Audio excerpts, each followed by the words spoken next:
I've been making videos on YouTube since September of 2014 on multiple channels. I've also worked with a bunch of other content creators as well, helping them with their channels, and I've learned a ton over this time. So since subscriber Adam Muller asked me in my comments, if you could go back in time to the day you started your YouTube channel, what is the one piece of advice you would give yourself? I'm gonna share with you not just one, but a handful of things that I would tell my past self knowing what it is that I know now. And we're starting right now. This video is brought to you by my website, bestcreatortools.com. Okay, so the very first thing that I would tell my past self is to make sure that when I came into YouTube that I had a plan.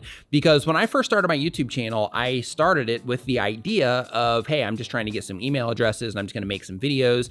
I wasn't really targeting anybody specific. I wasn't really doing anything in any real direction in terms of targeting who it was that I was making content for. I was just throwing up content that made sense for me at that point in time without having any real blueprint of what I was trying to actually accomplish. Eventually, of course, once I ended up working with somebody else who had tons of YouTube experience and they gave me a lot of insight into, the audience side of things, then, that started helping my brain work in a different way. And then when I left this channel and I ended up coming back to this channel, I ended up having a more concrete plan of exactly what it was that I was trying to do, who it was that I was making content for, the people that were interacting with my content, exactly the actions that I was hoping for them to take, and the value that I was also giving to the people that were watching my videos. So the takeaway from that one, if I was telling myself, hey, Nick, make sure that when you are starting your YouTube channel that you have an idea of what it is that you're trying to accomplish. You have an idea of who it is that you're making your content for, and that you are focused, super focused on serving that audience that you are trying to reach. Doing that will make everything happen faster. It will make a lot of the decisions that you have to make as a content creator be a lot easier, and it's gonna help you from getting distracted, and it's gonna help you know exactly what it is that you have to do. The next tip that I would give myself is to focus on the content itself. Like, focus on learning how to make the content as good as I possibly can before I start worrying about how many views is this video getting, how many subscribers is this video generated, how many comments did I get on this video. Instead of worrying about those types of things at first, just focus on, hey, how do I make this content better? How do I share what it is that's inside of me? How do I share that in a way that makes it as easy to understand as possible? Or, this would be the advice to me, but if you're making other types of content, thinking to yourself, how can I share what it is that's inside of me in a way that other people can also enjoy or learn from or get some type of value from? Focusing on those types of things first will help you make the thing that's most important on YouTube, which is the actual content.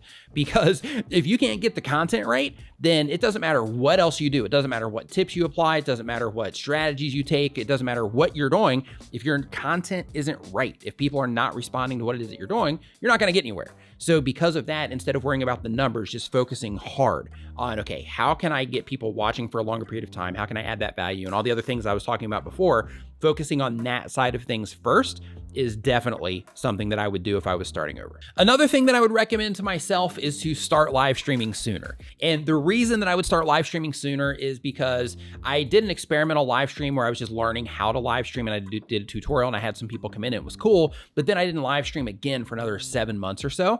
And when I did live stream again 7 months later, it was an amazing time. So if I had it to do over again and I was starting from scratch all over again, then one of the things that I would also start doing is live streaming. And it's not because, hey, this is something that's going to help me grow the channel or anything like that. It's because I love live streaming. So for me, starting live streaming earlier and making that part of my content schedule earlier would have been more advantageous, and it would have allowed me to get into live streaming a lot earlier, which then would have allowed me to enjoy the entire thing a lot more, because I would be doing more of the thing that I enjoy a lot compared to just putting out videos on a regular basis and not even thinking about live streaming. Another thing that I would do if I was just starting today is I would explore tools more. And what I mean by tools is there's a lot of things that can help you with your YouTube channel. If you're watching my content on a regular basis, you're probably familiar with TubeBuddy already. You're probably familiar with Morning Fame already.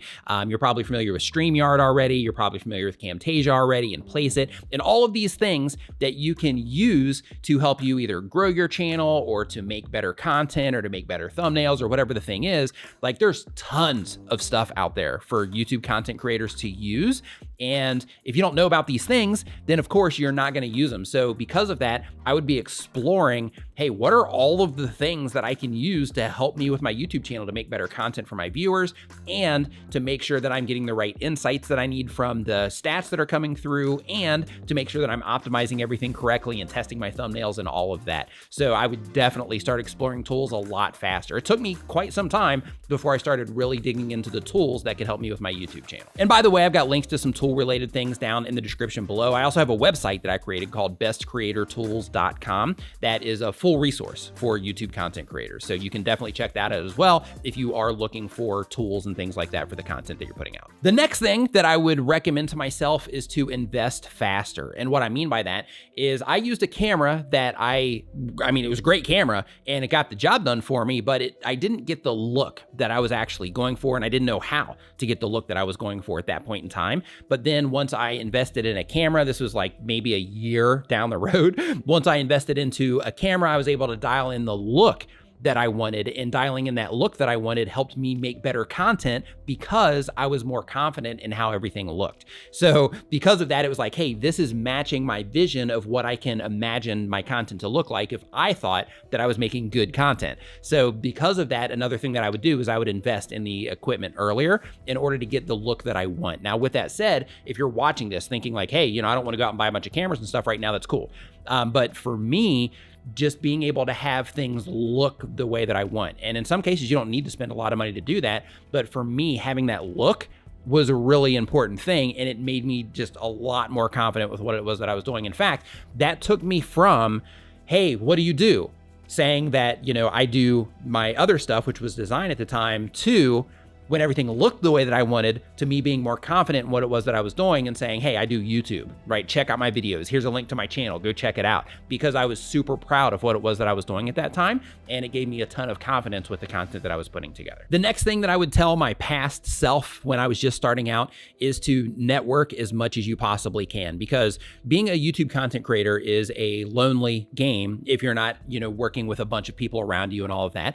So, it can be a really lonely experience. And because of that, when you have other people that are also YouTube content creators, then you have that thing, which is YouTube, that you can share with that person, and you can talk back and forth about the comments that you're getting and the stats that you're getting, or the way that people are reacting to your content and their recommendations on things you can do better, and vice versa. And you can talk about the, stuff that goes on in your brain as a content creator as well. Like for example, if I'm having a time where I'm like, man, this, that, or the other thing, then I can hit up a YouTube friend and then I can get their feedback on it, or I can have them just relate to me to where they're like, yeah, I went through that too. And this is what I thought about it, blah, blah, blah, and how I pulled myself out of it. And it's just one of those things to where it can just kind of help you stay on the right path. And it also just lets you know that you're not alone, and the things that you're experiencing as a content creator are not unique to you, but they're things that a lot of other content creators also experience, which can be really advantageous for your brain. And on the networking side of things, another thing that I would have also started doing was I would have started going to conferences faster. So for me, I started my YouTube channel in 2014, but I didn't go to my first conference until I believe 2017. And I wish that I would have done that faster, because it was VidSummit was the first conference that I went to. And that VidSummit experience completely changed the game for me, because then I started working with a lot of other content creators. I started understanding more about, the deeper sides of being a YouTube content creator and the things that really make things move and things like that, because I was able to interact with more higher level people that understood these things in a much deeper way than I did at the time. So because of that, it changed my perspective on what it was that I was doing. And for me, that was a really big win.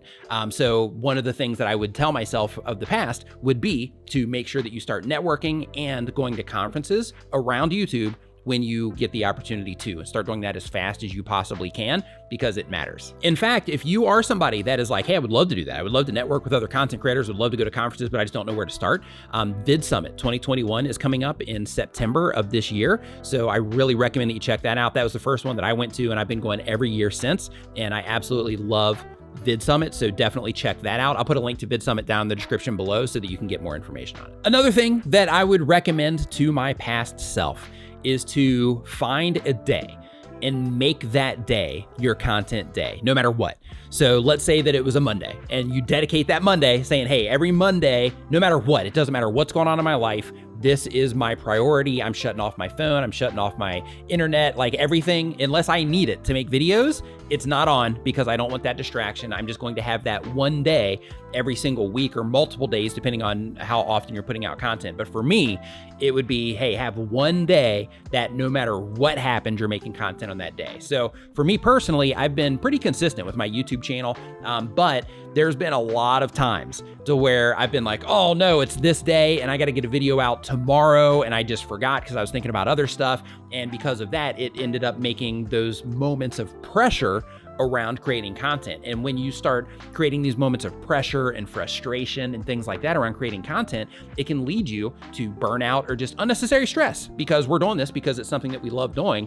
And when you start adding those types of things to it, it just muddies the water, so to speak. So having those dedicated days that you make your content can be really advantageous. It's actually something that I'm working on right now as well, to where in the past, I would say, okay, I'm just making them throughout the week or whatever it happened to be. But now I'm being more rigid on the specific days that I'm making content, and I'm starting to work into my calendar specific times. So for example, right now, I just made another video, changed my t-shirt, and then now I'm making another video because today is a day that I'm making content. And I blocked off several hours today so I can just sit here in front of the camera, make a bunch of these subscriber Q&A videos in order to get these out. So for the past me, I would recommend doing the same exact thing. And I recommend you do the same thing as well. The next thing that I would recommend to myself would be to push harder on getting my brother involved.